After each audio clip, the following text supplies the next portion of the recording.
Hello friends and welcome back to your channel Banaras the learning channel. तो आज हम discuss करने वाले हैं एक और एक्सेस जिसका नाम है सैम एक्सेस, जिसको हम सिंपैथेटिक एड्रेनो मेडुलरी एक्सेस के नाम से भी जानते हैं।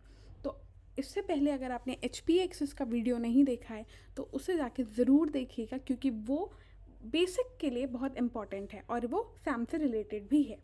तो ऑलरेडी हमने एच पी एक्सेस में ये डिस्कस किया था कि स्ट्रेस कैसे होता है, स्ट्रेस का रिस्पॉन्स बॉडी कैसे देती है, और स्ट्रेस रिस्पॉन्स में ही हमारे ये दोनों एक्सेस आते हैं जो कि हैं एच पी ए और सैम एक्सेस।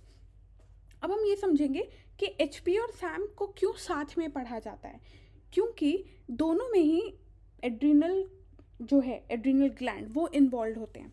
जो हमारा एच पी ए है उसमें एड्रिनल कॉर्टेक्स इन्वॉल्व होता है, और जो सैम है उसमें हमारा एड्रिनल मेड्यूले इन्वॉल्व होता है।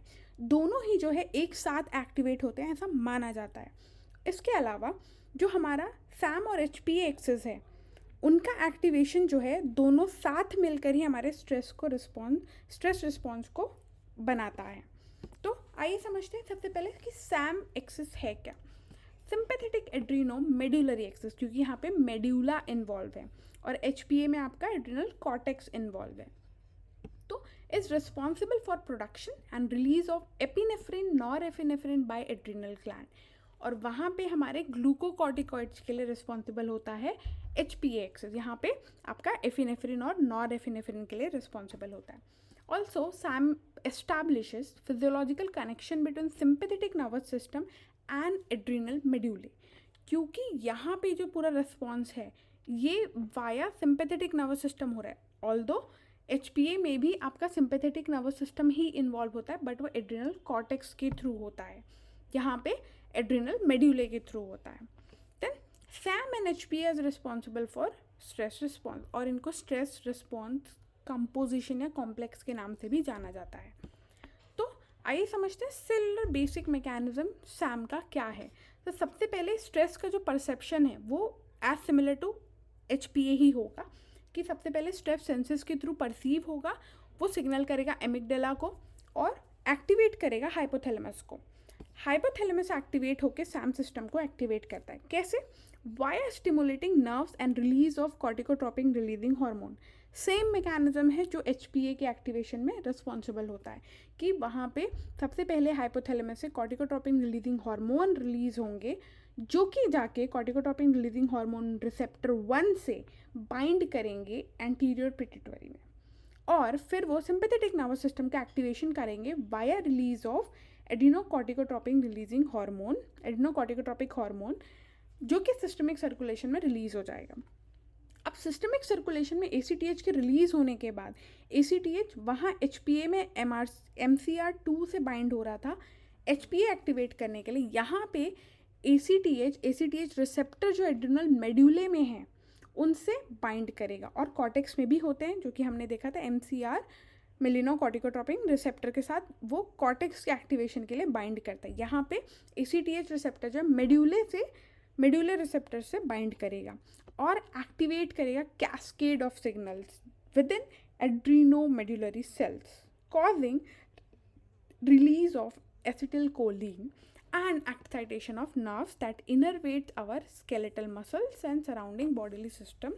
Basically, your central nervous system via release of hormones, cardiovascular system and respiratory system, which innervates this particular adrenomedullary cells and activates via acetylcholine, causing increase in force of production by skeletal muscles along with increased respiratory rate, heart rate, release of glucose, inflammatory markers and many more, as like HPA excess.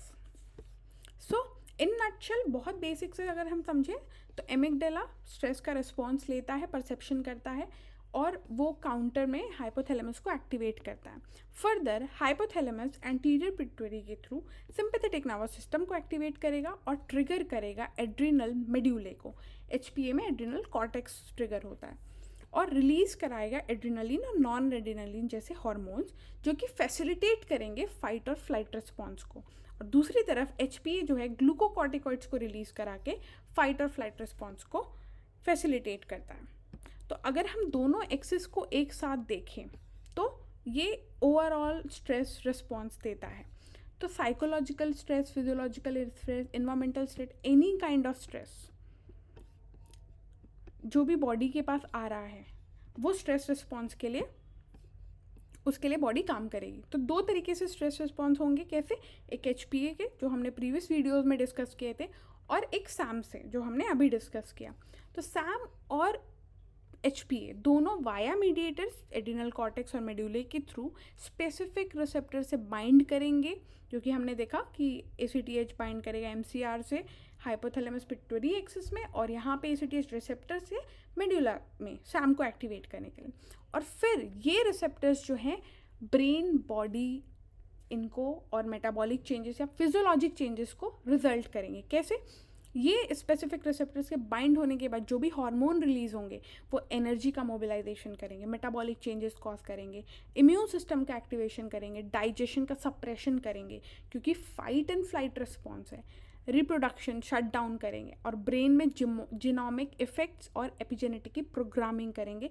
इसीलिए epigenetic का concept जो है उसमें stress is major factor, क्योंकि वो switch on करने के लिए ये स्ट्रेस रिस्पॉन्स का माल अडेप्टेशन या डिट्रीमेंटल इफेक्ट शो करना बहुत नेसेसरी है, और सेलुलर मशीनरीज को वो अफेक्ट कर देगी, जैसे कि कैंसर लाइक डिसीजेस में होते हैं। और दूसरी तरफ ब्रेन में ही नॉन जीनोमिक इफेक्ट्स भी शो करेंगे, जहाँ पे इम्यून रिएक्टिविटी होके वो ऑटो इम्यून डिसीज़ भी कॉज कर सकते हैं। और further cellular excitability, neuronal plasticity, synaptic plasticity, इन सब को एनहांस करके फिजियोलॉजिकल बिहेवियरल रिस्पॉन्सेज शो होंगे, जिससे कि हमारी बॉडी अडॉप्ट करने की कोशिश करेगी। And if it fails to cope or adopt, it results in detrimental diseases like autoimmune disease, cancers, cardiovascular disease, and many more. So hope you like this video. Do like, share and subscribe our channel for more videos. Thanks for watching.